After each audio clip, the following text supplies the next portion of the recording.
So hello guys, बहुत दिनों बाद आया हूँ इस वीडियो को लेकर। तो जानता हूँ बहुत दिनों से वेट कर रहे थे कुछ लोग। तो चलिए बिना टाइम वेस्ट के शुरू करते हैं। तो welcome to Joshi studies academy. And आज का जो लेक्चर होने वाला है बहुत ही स्पेशल होने वाला है, क्योंकि आज मैंने कुछ स्पेशल्स डाले हैं इस लेक्चर में। ठीक है, कुछ स्पेशल कुछ एक्स्ट्रा कंटेंट जो है मैंने इसमें डाला है। तो चलो देखते हैं। तो आज का हमारा जो ऑब्जेक्टिव है वो क्या है। आज हम लोग करने वाले हैं स्पेलिंग्स, जो कि आप लोगों का बहुत ही ज़्यादा वीक पॉइंट है।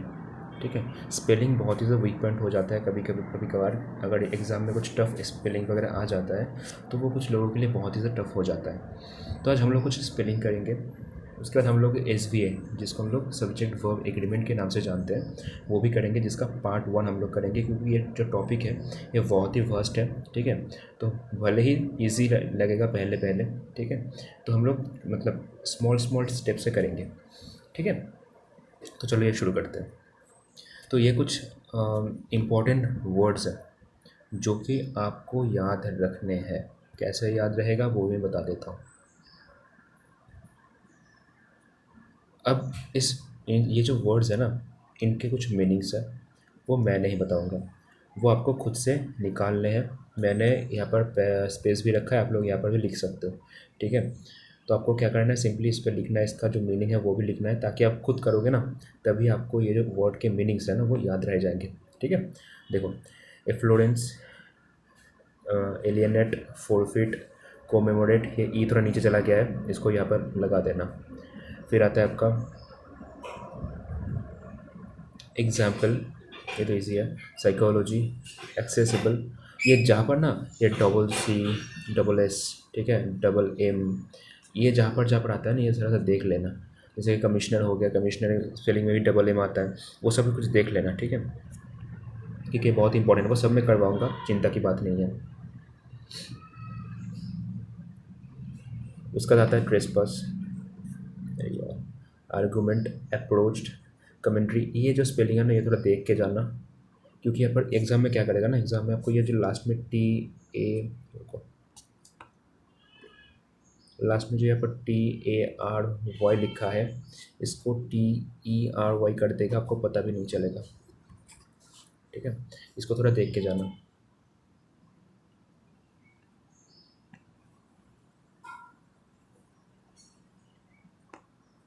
उसका देखते हैं, गोरिल्ला, कमीशन, जब मैंने बोला ना MM, SS, ये सब बहुत इंपॉर्टेंट होता है, ये सब कंफ्यूज करने के लिए बहुत ही ज़्यादा मतलब मशहूर है। ठीक है, गोरिल्ला, पैसेंजर, टरीफ, ज्वेलरी, ग्रामेटिक, उसका आता है ब्लिसफुल, ये बहुत बार पूछा गया है बहुत सारे एग्जाम में, ब्लिसफुल बहुत इंपॉर्टेंट वर्ड है। ठीक है, उसका अगर हम बात करें तो एम्बेरसमेंट, ये भी बहुत इंपॉर्टेंट वर्ड है। And satellite. ठीक है, तो आज हम लोगों ने 20 वर्ड किए, जैसे कि मैंने बताया कि सभी वर्ड्स का जो मीनिंग है वो आपको खुद से निकालने हैं। ठीक है,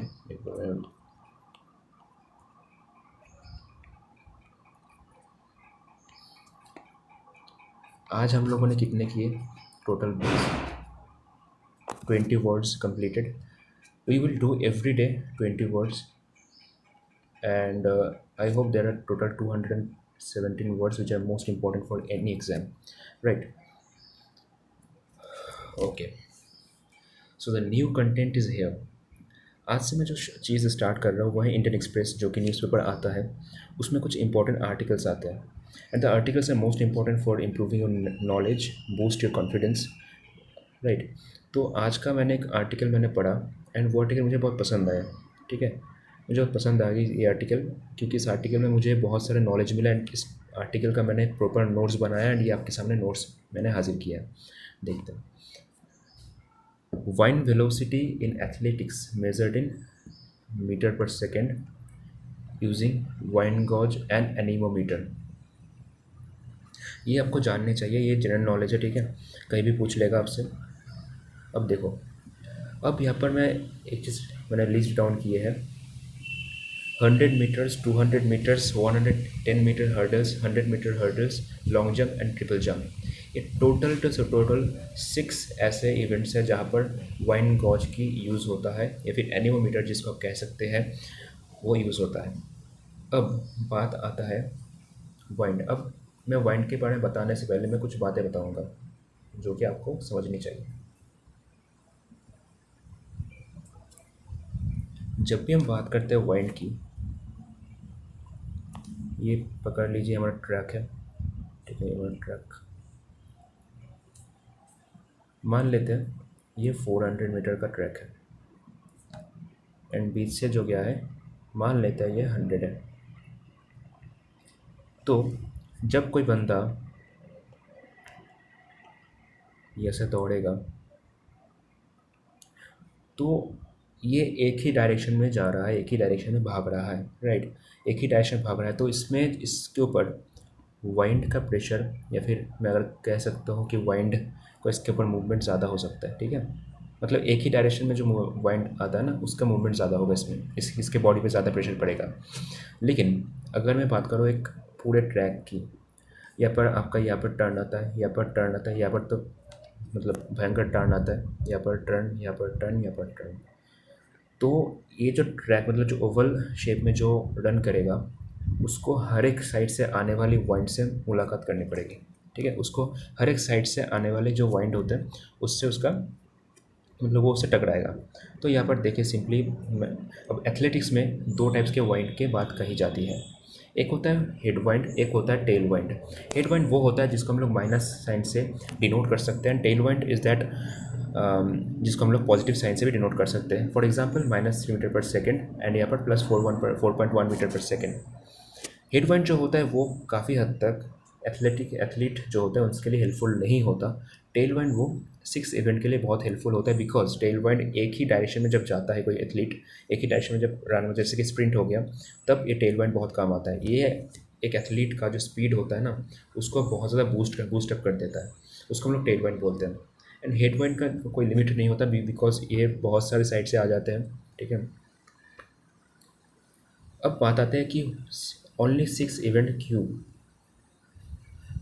देखिए जो कि होता है स्प्रिंट, हर्डल्स, हॉरिजॉन्टल जंप्स मतलब long jump, high jump. Athletes move in one single direction, hence tail wind can propel them to jump further और रन फास्टर, जैसे कि मैंने बताया है, ठीक है। अब जो होता है फॉर द इवेंट फ्रॉम, यहाँ पर एक मिस्टेक हो रहा है, मतलब मैंने टाइप करना शायद लिखा था बट रिलीज हो गया। यहाँ पर होगा for the event from 400 meters and upwards the wind speed is not a factor. जैसे कि मैंने यहाँ पर बताया कि जब 400 मीटर का चक्कर लगा रहे हो, जब दौड़ रहे हो, तब वाइंड कोई फैक्टर नहीं होता, क्योंकि तब आपको हर एक साइड से आने वाली वाइंड से मुलाकात करनी पड़ रही है, ठीक है। तो वो कोई फैक्टर नहीं होता। बट अगर हम लोग 100 मीटर की दौड़ करते हैं, जो कि रेस होता है ओलंपिक में बताया, या फिर एशियन गेम्स में हम लोग करते हैं, उसमें वाइंड बहुत बड़ा फैक्टर होता है।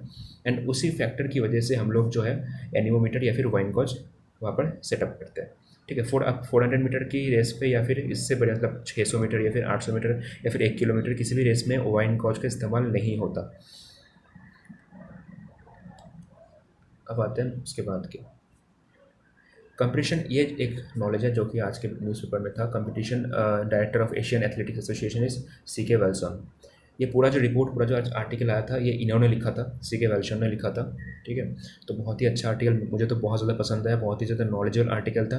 हालांकि आज के पूरा न्यूज़पेपर में ना कुछ अच्छा खासा नहीं था, तो मुझे मेरा मूड वैसे बिगड़ा हुआ था कि यार कुछ अच्छा खासा क्यों नहीं है आज के न्यूज़पेपर में। कल जैसे बता रहा हूँ, कल एक न्यूज़ था, कल वाला न्यूज़ था FY22, ठीक है। FY22 का एक आर्टिकल था जिसमें हमारा इंडिया का जो एक्सपोर्ट है वो अराउंड 450, शायद हाँ, $450 बिलियन की करीब करीब इंक्रीज़ हुआ। एंड ये एक वर्ल्ड रिकॉर्ड बन चुका है, एक वर्ल्ड रिकॉर्ड बन चुका है, क्योंकि पिछले कई सालों में इतिहास में कभी भी इतना ज़्यादा रेवेन्यू का हम लोगों ने एक्सपोर्ट नहीं किया है। एंड एक्सपोर्ट किस चीज़ का हुआ था? पेट्रोलियम का हुआ था, जेम्स का हुआ था, ठीक है, या किसी भी चीज़ का बोलो आप, उसका एक्सपोर्ट हुआ था। एंड इसके लिए बहुत ही मतलब इंडिया में बहुत ही ज़्यादा ये वर्ल्ड रिकॉर्ड रह चुका है कल। और एक न्यूज़ आया था उसके बाद, इंडियन ऑस्ट्रेलिया का ट्रेड हुआ था, ठीक है, जिसकी वजह से हम लोग अब आप सबको पता है कि इंडिया में टोटल 10 लाख नया जॉब क्रिएट होने वाला है अगले 5 साल में। 10 लाख जॉब क्रिएट होने वाला है अगले 5 साल में। 10 लाख मतलब सेक्टर इंक्रीज़ होने वाले हैं इस जो ट्रेड एग्रीमेंट हुआ है उसकी वजह से। तो बहुत ही इंटरेस्टिंग न्यूज़ कुछ दिनों से आ रहे थे, लेकिन आज का जो न्यूज़पेपर था यार मुझे मतलब इंटरेस्टिंग नहीं लग रहा था। बट लास्ट में जब मैंने स्पोर्ट्स का सेक्शन देखा तब मुझे ये जो है आर्टिकल मिल गया। ये आर्टिकल मुझे काफ़ी हद तक मुझे बहुत सारे नॉलेज मुझे मिला यहाँ से। एज मैं खुद भी एक एथलीट हूँ तो मुझे बहुत अच्छा लगा। अब देखो, हेप्टाथलॉन हेप्टाथलॉन एंड डिकैथलॉन ये क्या चीज़ है, ये क्या बोला है, देखते हैं। Heptathlon is a 7 events for women of which the 100 hurdles and 200 meters. ठीक है, जहाँ पर क्या होता है 100 मीटर हर्डल होता है, 200 मीटर की दौड़ होते हैं। एंड यहाँ पर वाइंड मेजरमेंट लगता है। क्यों लगता है? क्योंकि ये वन डायरेक्शन में होता है, ये वन डायरेक्शन में होता है। ठीक है, एंड यहाँ पर 7 इवेंट्स होता है जहाँ पर ये सब चीज़ें ही होता है। डिकैथलॉन क्या होता है? Decathlon is comprises for main 10 events of which there are 300 meter, 400 meter and 110 meter hurdles and held using a wine gauge। ठीक है, इसमें वाइन गॉज भी यूज़ होता है बिकॉज यहाँ पर, हाँ यहाँ पर और एक चीज़ है, यहाँ पर जो सॉरी यहाँ पर जो 400 मीटर देख रहे हो ना, यहाँ पर यूज़ नहीं होता। अरे यार,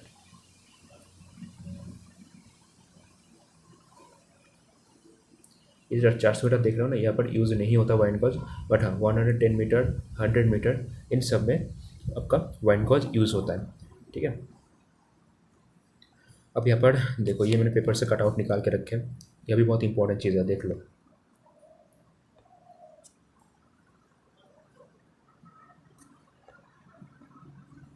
ये है वाइन गॉज आपका, ये आज पेपर में यही आया था, wind gauge at ongoing federation cup in Calicut. ठीक है, अब यहाँ पर देखो, ये पेपर का जो इंपॉर्टेंट हिस्सा है मैंने वही यहाँ पर कट किया है। What level of assistance would Aldrin have possibly got because of wind speed? ये जो आर्टिकल छपा हुआ था इसके पीछे रीज़न था। कुछ दिन पहले गेम हुआ था जहाँ पर एल्ड्रिन नाम के जो एक शख्स थे, जो कि एक एथलीट है, उनका एक रिकॉर्ड जो है उन्होंने रिकॉर्ड क्रिएट किया है, उसी के ऊपर ये आर्टिकल छपा था कि उनको ये वाइंड गॉज होने से या फिर वाइंड स्पीड की वजह से किस तरह से बेनिफिट हुआ है, किस तरह से वो इस चीज़ को बहुत अच्छे से यूज़ किया है। तो इन सब के ऊपर एक न्यूज़ आ रखा था, तो उसी के ऊपर ये आर्टिकल जो है एशियन एथलेटिक्स क्लब का जो हेड है उन्होंने ये आर्टिकल लिखा था। ठीक है, तो ये आप लोग पढ़ सकते हो यहाँ से। एंड देखिए, यहाँ से जो इंपॉर्टेंट और एक चीज़ है वो है Florence Griffith juniors world record of 10.49 seconds in the women's 100 meters. 100 meter की दौड़ इन मतलब इन्होंने 10.49 सेकेंड में कवर किया, जो कि मतलब बहुत ही ज़्यादा एक रिकॉर्ड रह चुका है बहुत पहले से। ठीक है, एंड यस, इन्होंने ये किया था 1988 में यूएस ओलंपिक ट्रायल में। ठीक है, तो इनका नाम आपको याद रख लेना है क्योंकि ये किसी भी एग्ज़ाम में आ सकता है। अब यहाँ पर देखो, मैंने खुद से डायग्राम ड्रॉ किया था। यहाँ पर वाइन गॉज कैसे सेटअप होता है, देखो ये होता है ट्रक आपका, ठीक है, दौड़ने का ट्रक, या यहाँ से ठीक 50 मीटर दूरी पर ये वाइन गॉज लगा दिया जाता है। एंड ये 1.22 मीटर की हाइट पे रखा होता है। ठीक है, 1.22 मीटर की हाइट पे रखा होता है एंड 50 मीटर दूरी से, मतलब ट्रैक से 50 मीटर दूरी पर रखा जाता है। ठीक, चलो यार, आज यही एक आर्टिकल था जो कि मुझे इंपॉर्टेंट लगा। अगर मुझे लगता है कि किसी दिन आर्टिकल ज़्यादा आ जाते हैं, ठीक है, मतलब मैं देखता हूँ कि यार आज जितने भी आर्टिकल्स आए हैं उसमें 3 से 4 आर्टिकल बहुत ज़्यादा इंपॉर्टेंट है, तो मैं उसके लिए अलग से वीडियो क्रिएट करूँगा। अगर एक या फिर 2 न्यूज़ आएंगे जो कि इंपॉर्टेंट लगते हैं वो मैं वीडियो में डाल दूँगा। ठीक है, चलो, तो आज हम लोग शुरू करने वाले हैं subject verb agreement.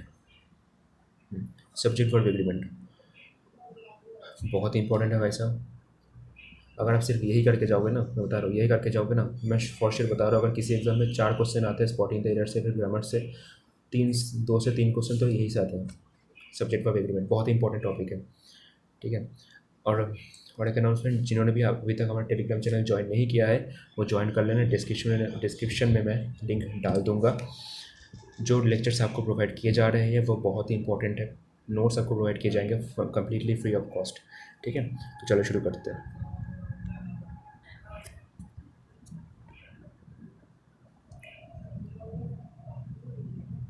Singular verb plus S E S I S क्या कह रहा है कि अगर वर्ब हो जाए या पर सिंगुलर वर्ब, अगर सिंगुलर वर्ब लगा होगा, रुको ज़रा पेन को थोड़ा और छोटा करना पड़ेगा।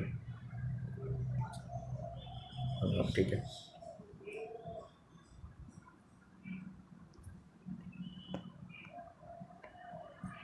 कह रहा है अगर सिंगुलर वर्ब है यहाँ पर और S E S I S लगा सकते हैं। ठीक है, अगर सिंगुलर वर्ब है तो ही हम लोग S E S I S लगा सकते हैं। जैसे कि हमने यहाँ पर एग्जाम्पल देख लिया, चाइल्ड प्लेज स्टूडेंट स्टडीज़, ठीक है, child plays student studies singular verb है। तो भाई साहब हम लोगों ने यहाँ पर वर्ब तो लिया, स्टडी यहाँ पर वर्ब हो गया, और उसके साथ हम लोगों ने IES लगा दिया, वाई चला गया। उसका था अगर हम लोग देखें प्लूरल वर्ब, अगर ये आता है तो ES नहीं आता है, ACS नहीं लगेगा इस केस में। जैसे कि चिल्ड्रन प्लेज, चिल्ड्रन ये प्लूरल वर्ब हो गया, इसके बाद में हम लोगों ने वर्ब के बाद SES या फिर IES लगा दिया। स्टूडेंट्स हो गए, ये भी प्लूरल वर्ब हो गया, एंड यहाँ पर स्टडी हो गया। सॉरी मैंने गलत बोला, यहाँ पर SES IS नहीं लगता, ठीक है, टाइपिंग मिस्टेक हो गया फिर से।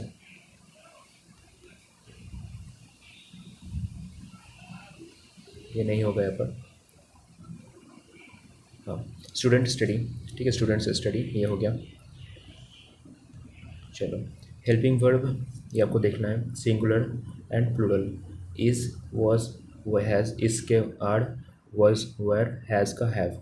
यहाँ पर याद रखने वाली चीज़ है इट्स एंड देयर। लोग यहाँ पर कन्फ्यूजन हो जाते हैं जब मैं पढ़ाता हूँ, या फिर जो जो लोग किसी से पढ़ रहे होते हैं ना, तब जब टीचर बोलते हैं कि भाई इट्स एंड देयर जो है ये याद रख लेना, आप लोग तो बड़े आराम से बोल देते हो यार याद हो जाएगा, क्या दिक्कत है। बट एग्जाम सेंटर में जाके आपको दिक्कत आ जाता है, आपको याद नहीं रहता कि यार इट्स क्या है देयर क्या है। तो ये याद रख लेना, इट्स सिंगुलर है एंड देयर प्लूरल है, ठीक बात। My friend and my brother coming to Bathinda, Bathinda Punjab में है भाई साहब, ठीक है। तो यहाँ पर इज़ होगा या आर होगा, बताओ मुझे। The owner and teacher on leave, is या आर होगा, बताओ मुझे। The chief guest and the principal present there, was होगा या वेयर होगा। आप लोग पहले ये खुद करो, ठीक है, पहले खुद करो, उसके बाद मैं बताता हूँ, सोच लो पहले, वीडियो को पॉज करके सोच लो। अब इसके रूल हम लोग करेंगे, फिर जाके हम लोग एग्जाम्पल को देखेंगे। देखो जब सब्जेक्ट दो सब्जेक्ट होता है एंड उसके बाद हम लोगों ने एंड लग रखा होता है, तो वो वर्ब जो होता है वो प्लूरल होता है। जैसे कि Ram and Shyam are friends, the owner and the teacher are on leave. ये दो सब्जेक्ट अलग अलग चीज़ें हैं, ठीक है, सब्जेक्ट वन सब्जेक्ट टू, दो सब्जेक्ट अगर अलग अलग होते हैं एंड उसके बीच में हम लोगों ने एंड लगा दिया तो वर्ब क्या होगा, प्लूरल हो जाएगा, ठीक है। उसका हम लोग देखते हैं रूल 3, थोड़ा सा जल्दी जल्दी नहीं हो रहा, कर लेते जल्दी जल्दी, क्या दिक्कत है। सब्जेक्ट वन सब्जेक्ट टू, अब इस केस में पर्सन सेम है, ठीक है, सेम पर्सन है, एंड लगा रखा है, तो the secretary and treasure was arrested. क्यों? क्योंकि दोनों जो सब्जेक्ट है वो सेम पर्सन है, ठीक है, दोनों जो सब्जेक्ट है वो सेम पर्सन है। तो सेम पर्सन अगर होगा, the secretary and the treasurer was arrested. अब यहाँ पर वेयर हो जाता कब, जब the secretary and the treasurer लग जाता, तब ये दोनों अलग अलग चीज़ें हो जाते हैं एंड उसके उस चीज़ में हम लोगों ने वेयर लगा देते हैं, ठीक है। रूल 4 देखते हैं। Rule 4, noun one noun two, जब same food and same dish की हम लोग बात करते हैं, जब हम लोग इसकी बात करते हैं तब सिंगुलर वर्ब लग जाता है, ठीक है। जैसे कि राइस एंड करी is my favourite, idli and sambar is very tasty, ठीक है। अब कोई भी यहाँ पर कुछ मतलब ढंग का कॉम्बिनेशन बनाया करो, ठीक है। अब कोई ये नहीं बोलेगा कि ये सर मैगी एंड दही इज़ माई फेवरेट, ठीक है, ऐसे कोई नहीं बोलेगा, मतलब उटपटांग सा कॉम्बिनेशन नहीं बनाने का। जैसे कि आप लोगों को बताता हूँ मैं, आप लोग खाते हो ना मीट के साथ राइस, ये कोई कॉम्बिनेशन नहीं होता, ये आप लोगों ने खुद बना के रखा है, ठीक है, ये कोई डिश की कॉम्बिनेशन नहीं होता है, हम लोगों ने खुद बना के रखा है।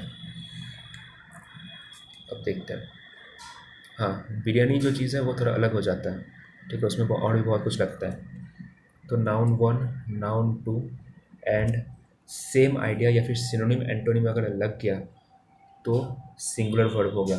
सेम आइडिया और सिनोनिम एंटोनिम, ठीक है, मतलब किसी भी वर्ड का अगर आप लोग जैसे कि मैं बताता हूँ आपको, कोई भी वर्ड का आप सिनोनिम एंटोनिम पकड़ लो, जैसे कि मैंने बताया कि यहाँ पर एक वर्ड है एंड लगा के उसका ही एंटोनिम लगा के रखा है, तो भी उस पर सिंगुलर वर्ब बैठेगा। देखो the rise and fall of tide, ठीक है, the rise and fall of tide, the law and order not find, इन सब में क्या लगेगा, सिंगुलर लगेगा, ये आपको खुद करना है, ठीक है, आपको खुद करना है एंड मुझे बताना है कमेंट सेक्शन में कि आप लोगों ने क्या किया है, फिर मैं समझूंगा कि हाँ आपको लेक्चर समझ में आ रहे हैं। तो आज टोटल 20 मिनट का लेक्चर हुआ, 20 मिनट कुछ ज़्यादा नहीं हो सकता, ठीक है। आपके लिए मैं लेक्चर छोटा रखता हूँ इसीलिए ताकि आप लोग खुद से सोचो, ठीक है। तो चलो मैं थोड़ा रिवाइज़ कर लेता हूँ आज हम लोगों ने क्या क्या किया है। देखो हम लोगों ने आज क्या किया, एक सब्जेक्ट 1 होता है, एक सब्जेक्ट 2 होता है, बीच में उन्होंने क्या लगाता है, एंड लगा सकते हैं। वो किस चीज़ में किस किस केस में हो सकता है, सेम पर्सन, सेम फूड, या फिर सेम आइडिया। ये सेम आइडिया मतलब सिनोनिम एंटोनिम कुछ भी हो सकता है, उस केस में हम लोग इस पर सिंगुलर वर्ब लगा सकते हैं, ठीक है। तो हम लोग कल जो करेंगे ना, चलो कल की बात कल पे रख लेते हैं, है ना। Thank you so much guys for watching this video. And आप लोग अगर मुझसे जुड़ना चाहते हो, मुझसे बात करना चाहते हो, कोई भी रिलेटेड बात करना चाहते हो, एग्जाम के रिलेटेड आपको कुछ एक्स्ट्रा कंटेंट चाहिए होता है, तो आप लोग डायरेक्ट मुझसे इंस्टाग्राम पे जोड़ सकते हो। इंस्टाग्राम पे मुझे डायरेक्ट मैसेज कर सकते हो। मेरा इंस्टाग्राम आई डी है अर्नब001, सर्च करके फॉलो रिक्वेस्ट भेज देना, मैं आपको देख लूँगा। उसका बाद अगर आप लोग टेलीग्राम चैनल को ज्वाइन करना चाहते हो तो आप लोग डायरेक्ट इसको सर्च कर लेना, टेलीग्राम पे मिल जाएगा। एंड या फिर डिस्क्रिप्शन में लिंक डाल दूंगा मैं, वो भी देख लेना, ठीक है। तो thank you so much guys. अगले वीडियो के लिए बहुत बहुत मतलब वेट करना, ठीक है, क्योंकि मुझे भी थोड़ा टाइम लगता है कंटेंट क्रिएट करने में। तो अब से रेगुलरली वीडियो आएगा, ठीक है, अब से रेगुलरली वीडियो आएगा। मैं कुछ दिनों से बहुत ज़्यादा बिजी रहा था इसलिए वीडियो नहीं आ रहा था। चलो thank you so much for watching the video and please do share the video and like and subscribe to this channel. Thank you so much.